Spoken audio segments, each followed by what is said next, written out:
Boom. Good day. Bam. Maybe I wish we could test the sound. I think the sound is all right. Hopefully. Or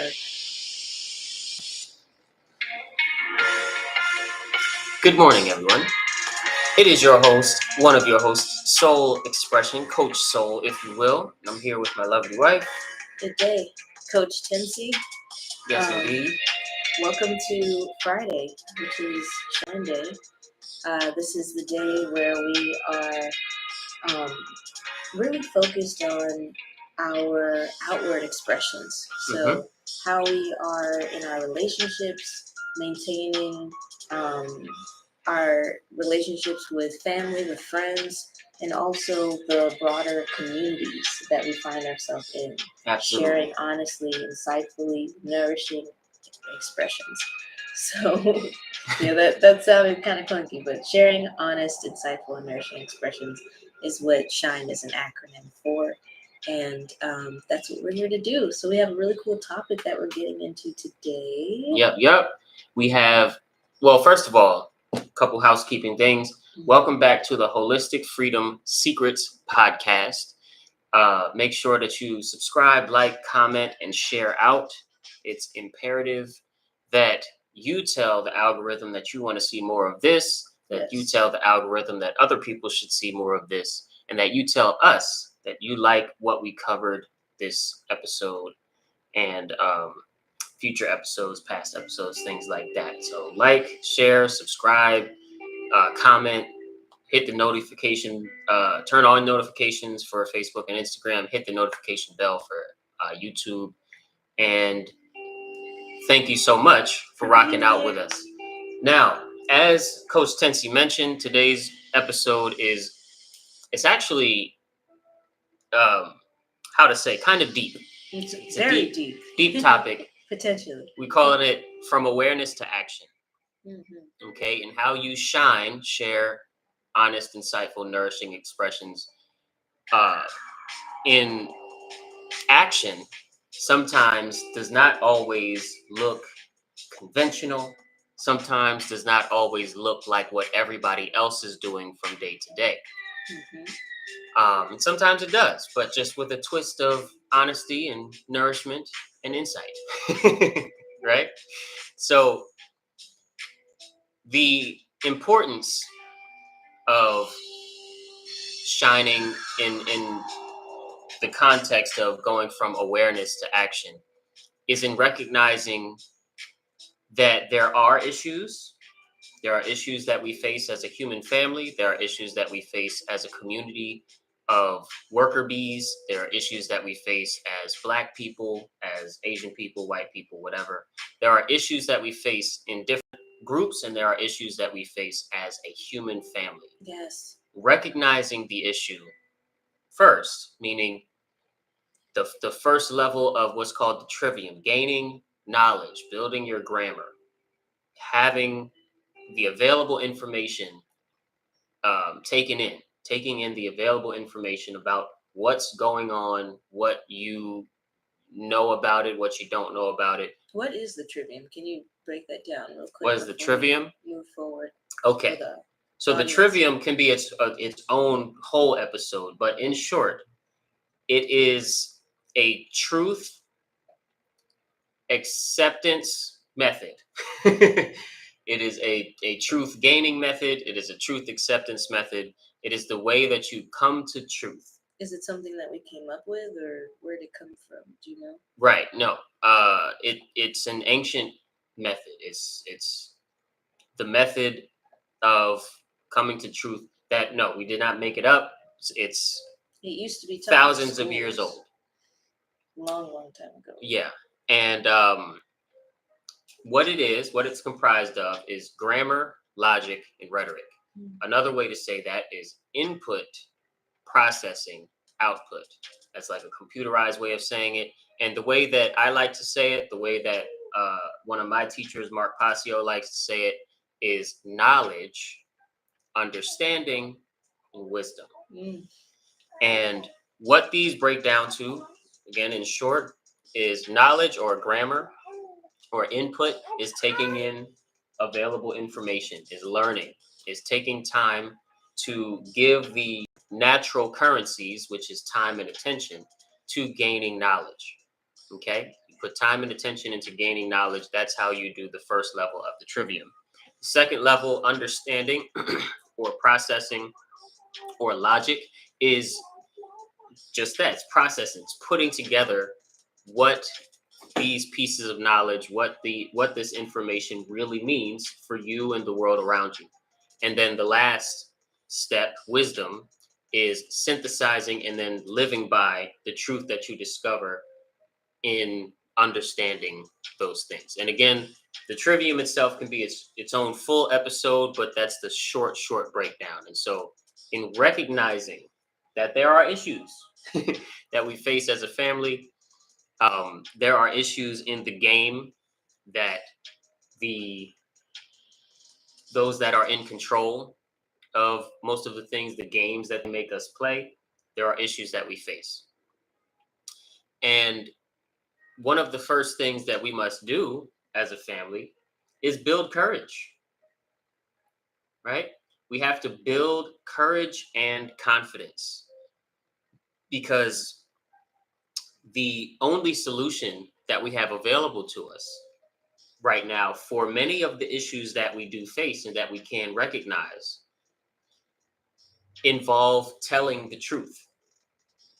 Okay? They involve speaking about the truth in the way that we're doing it here, where we're posting it online, in a way that you're telling via word of mouth, in a way that you're writing about it in a book, an article, a blog, anything like that.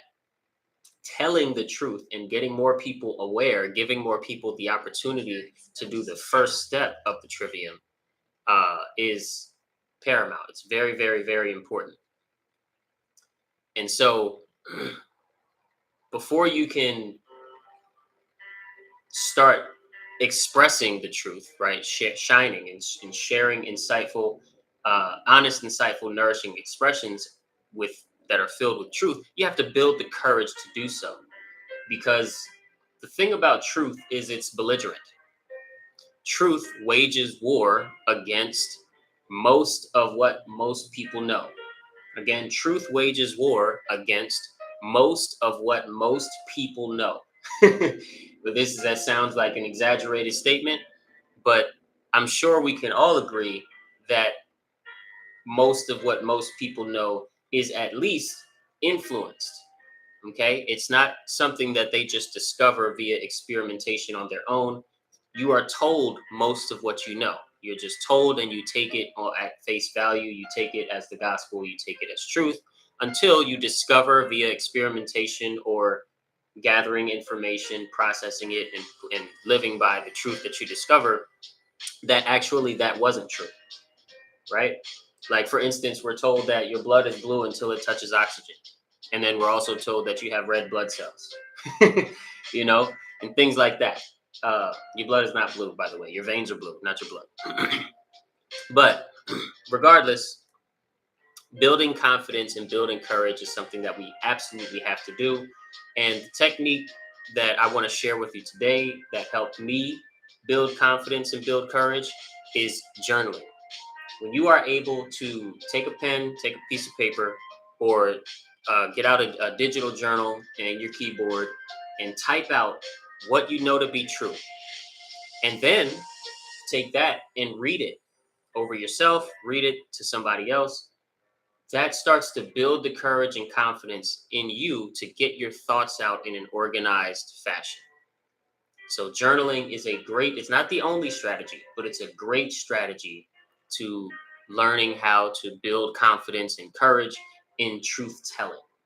Also, a related strategy to journaling is poetry. Learning how to write poems about the truth that you discover in relation to the issues that we face as a human family and the responsibility we have to change our situation. Okay? And it's also very important to build effective communication strategies, right? Effective communication is a part of addressing the issues that you find when you're looking into what the issues are that we want to solve and thinking about how to address them. Because communicating what those issues are effectively helps people understand how they are contributing to it, whether they know it or not, helps people understand what they can do, the small steps that they can take to stop contributing to the issues.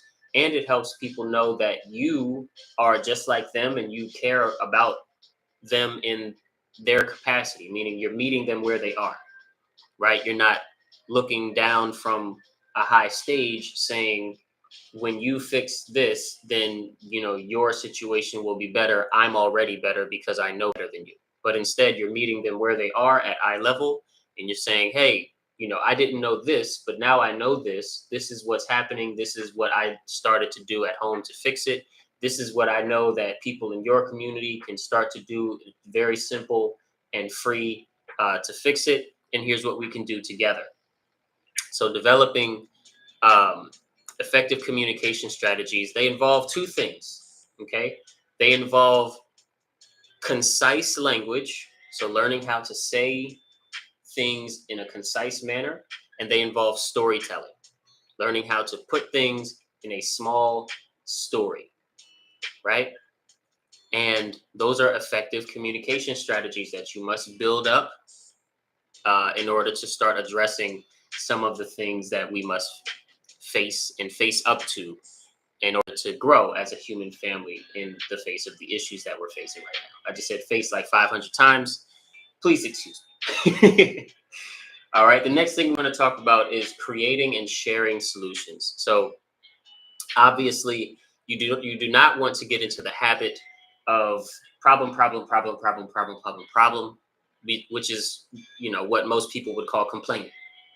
Okay, you do want to address the issues and you do want to spread the knowledge about how everyday people are contributing to the issue, because that is important for people to understand first before we start to try and move to acting on solutions. But once the problem is understood, and once the knowledge of how your everyday person is contributing to the problem is processed, then talking about solutions so we can move to the wisdom aspect in our sharing also is very, very important. And when you create solutions for the problems that we face, you essentially are making room for you and others to participate in the alleviation of the problem. When you share solutions, you are making room for others to contribute their creative ideas to how to solve the problem. And so when you create and share solutions, you're doing two great things that are undeniably a part of the human family overcoming some of the issues that we face. Okay. Um, a couple ways to do that is to set up some brainstorming sessions. You can brainstorm with friends, you can brainstorm with communities at community events, you can organize a community event specifically for brainstorming solutions to different things, or you can bring, if in your circle there are people that you know that are sitting in seats of decision making. Maybe they're the head of a nonprofit organization that helps the community in various ways. They're sitting in a government seat. Something along the lines of they are making decisions that impact everyday people around you. You can do a brainstorming session with them based on the information that you've collected from reading and watching and gathering your grammar, your available knowledge, so that you can process and understand and um, put logic to the issues. And the brainstorming with somebody who makes decisions and is working with the people every day is how we get to wisdom. Is how we can start to put these things into action. Very, very, very powerful stuff here. Now, I have not talked about what the problem is or what the problems are. And I am going to do that, but I'm going to do that very briefly. And I'm actually going to turn the music down for this one just so I'm not interrupted in my little spiel here. The problem that we face as a human family is called ignorance. Okay? Ignorance, and I believe there are two types of ignorance in the world. The first type of ignorance is the ignorance where the available information was never presented to you and was either very, very hard to find or near impossible to find from where you are. That type of ignorance is lowercase I ignorance. And that type of ignorance, you are not necessarily at fault because the available information was not there. You could not know what you do not know in that type of ignorance, in lowercase I ignorance. Another name for that is called nescience. Nescience. Nescience. Nescience. Okay? That type of ignorance, the environment is at fault for your state of ignorance. And although once you know something, it becomes different. You may be morally obligated to seek out answers. When at the time that you have no idea because the available information wasn't there, you're not the one at fault. The one at fault is the environmental factors that led to that state. The second form of ignorance is ignorance. Okay, which is another pronunciation for the same word, ignorance, meaning something is being ignored, either for fear of looking into it, fear of how it will feel when you know the truth about it, or lack of interest, lack of care with a capital C. Okay, this state of ignorance is completely your fault. And when it comes to the issue that we face in regard to our rights and freedoms being stripped from us worldwide. This is not just a United States problem. This is not just a Chicago problem or Baltimore problem. This is a problem across the entire world. There are a few people that seem to live a life where they have more rights and freedoms than everybody else. And not only that, but they write down things that they call laws. They're not laws, but they call them laws, rules, statutes, whatever you want to call it, and say, this is the stuff that you have to follow. These are the rights that you have. I am granting you these rights. Okay. And I can also strip rights from you because by way of granting you rights and you being okay with it and consenting to it, you are also consenting for me to take your rights away. This problem is not a problem that anyone is nescient about. The available information is there. Now, unless depending on the area that you're in, most of the world, especially every city that has access to information, okay, via the internet and via books and libraries, that information is available and it's there, and it's due to fear and lack of interest that this information is not being taken in so that you can process it correctly and eventually generate solutions and come together with your community to move to wisdom. So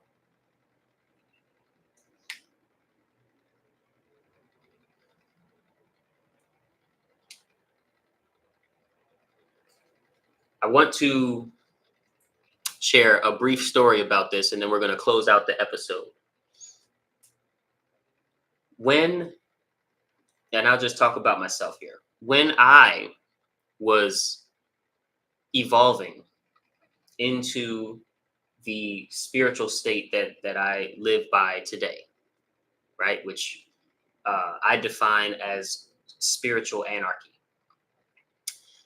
I had to move through several different stages.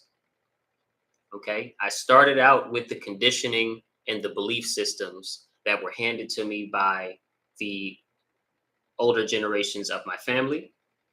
And I didn't really know anything about the power in knowing the problem via research. then what I did was I started a podcast. And I started a podcast just with the intention to share what I thought was the truth with the world, because I did know that there were major problems out there. And doing the podcast, I had to come to realize my gross lack of research.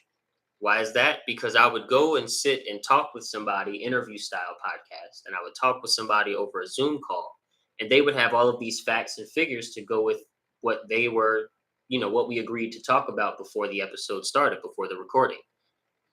And in that, I realized, I'm a pretty smart guy, but I can't really keep up in the conversation unless I do some research on my own. And so I went from my given, what to think mindset to graduating to a more well-rounded and well-read mindset as the podcast episodes progressed. And by the time that I stopped doing that podcast, it was called the Expression of Love podcast. I had flipped twice in my identity, you could say, in my spiritual identity. First, from someone you could consider in the United States on the political left, kind of the far left, then uh, to more of a conservative type, and then finally to noticing that those two wings are on the same bird, and that there's much larger and much more ancient aspects to that story. And so I'd flipped twice on my own journey. And this is just because I took the time to it took the time and attention, because those are the two spiritual currencies, time and attention. I took time and attention to put into myself the grammar, the grammar, the knowledge, right? I took the available information and input it into myself. Then, because I was going to talk with somebody, I had to also put time and attention into processing that information so that when they present arguments that don't make sense, I can retort them. Or when I present arguments that don't make sense and they retort mine, I can assimilate it with the rest of the knowledge that I was gaining at the time. And lastly, moved into wisdom when I finally got enough information about the problems that I was facing in my ignorance, okay, in my ignorance in a personal capacity. Then I was able to move out of ignorance into, a state of awareness and put that into action. And now everything that I do has to do with dealing with this problem of ignorance. Whether I'm at a job where I'm, doing some sort of labor or something like that for a company, or we're creating a podcast for Ufulu Child and sharing honest, insightful, nourishing expressions about holistic health and wellness, or I'm creating music. Whatever I'm doing now, all of it is in a process to address the ignorance that we face as a human family. And that's my little story. So thank you all very, very much for tuning into today's episode, From Awareness to Action. I hope you had a good time with us and with me. Good day. I'm sorry. I apologize. Well, excuse me, please. I want to be more mindful. I am being more mindful with my words now. Okay. There is something I wanted to share on the topic before we left, and that is since it's in the conclusion, that's where it's going to be. But since the subtitle for today is the community, focused on community, so community solutions unveiled. So yes, going from awareness to action, community solutions unveiled. One thing that I feel like, just having a real conversation right now, okay? One thing that I feel like is the area where we can really start to connect more deeply to our communities in order to bring our sisters, our friends, our people in our organizations that we're involved in in your local communities or online communities together more is by coming to the table, so to speak, with a collaborative mind frame, and like coming as the not as above, not as below. So I'm not above you, I'm not below you, but we are on the same footing. We are both of infinite value, and we both have, and we all have things that we can share with one another. So sharing from that space of collaboration is something that in my own journey, it's something that I've just been yearning for more and more. And I keep seeing it come up again and again and again and again when speaking with clients, and how there's this thirst, and not thirst as in thirsty, in the slang term, but there's this deep yearning for real meaningful connection. And one way that I feel like we can get to that is by having more opportunities to where we are able collectively as a community to pull out, to question, to begin to pull out the gems in conversation with one another. And what that may look like is, we may say, if we're in a community garden setting, getting to know what are the things that that Frank knows and Susie knows and all of the people know about a specific topic at a given time. So this could be live events where we're coming together specifically with interactive prompts, to where we can all share what the challenges are that we are facing, and troubleshoot together ways to overcome them, and share our stories. I feel like in sharing our own stories and experiences, that is one thing that opens us all up to be even receptible to change, because going from awareness to action, um, it requires courage. But in order to connect with people so we can truly be a community, I feel like in the solution, it also requires that vulnerability of ourselves, to be the ones to reach out, and to be the ones to glean that goodness and see the goodness in others, and acknowledge that, hey, you have something to offer, I just as I do, and let's exchange information. Absolutely. All right, guys, that's all we got time for today. So again, thanks for stopping by. Subscribe, like, comment, follow, hit the notifications, Share it with a friend, share it with someone that you feel could really use this message. And we will see you guys in the next one. Take good care, loves. Peace.